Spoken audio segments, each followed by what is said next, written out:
This week's Torah portion is called Chaya, the life of Sarah, our matriarch. What's interesting about this Torah portion is it has really not much to do with life and the death and the story of the death of Sarah and our father Abraham. So in the beginning of the Torah portion, basically Sarah learns the news of last week's Torah portion where Isaac was almost sacrificed on the altar by Abraham. God only did it as a test, and Abraham passed the test. He basically went against his nature and trusted in God to the full max. That's how we should trust in God. That Abraham didn't complain. He didn't know that God was just testing him. He said, how do I continue this lineage of the Jewish people if I'm about to sacrifice my son? But that's what God wants. That's what God wants. Isaac was ready to sacrifice himself. He knew the plan eventually once they got to the place. And he said, I'm willing to sacrifice myself. I don't know how this is a continuation of what God wants, but we're going to do it. And they passed. This news of almost sacrifice and not sacrifice was too much for Sarah's soul to take. Her soul left her body, and basically she passed from this world. Later in the Torah portion, Abraham thinking, oh my God, now what? Now that I experienced this extreme test with my son, he's now 40 years old, it's time for him to get married. So he could have said, I retired, I just lost my wife.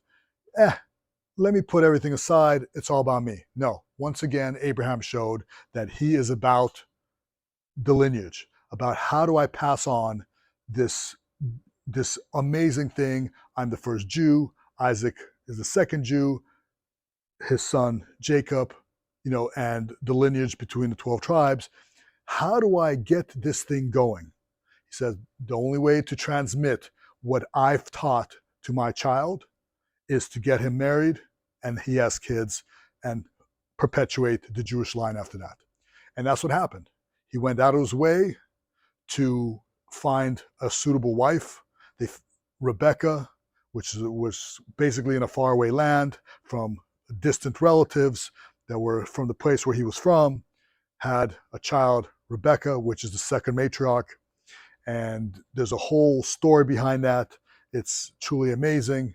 His servant Eliezer travels to that faraway land, and he prays to God and says, look, if I find the matriarch, this is what she's going to be like. She's going to be kind, generous. She's going to be fitting for my master's son, Isaac. And he said, if a girl comes and she says, by the well, not only will I give you water, but I'll give your camels water and all your men water, and you could be, satiated with thirst. And no sooner did he said that in the prayer to God, that God sent Rebecca with a pitcher of water. And unlike other 3-year-olds, all right, at that time, she could have said, hey, mister, go get your own water. I'm a little kid. What do you want from me? But no, the future matriarch of the Jewish people said, not only will I give you water, but I will give your camels water, and I will give you all your servants water, and everybody will be less thirsty. And that kind of generosity, that kind of work, and you could see the life of Sarah, the life of Abraham, the life of Isaac, the life of Rebecca. These are patriarchs and matriarchs. These are not regular people. They were special. They went out of the way for people.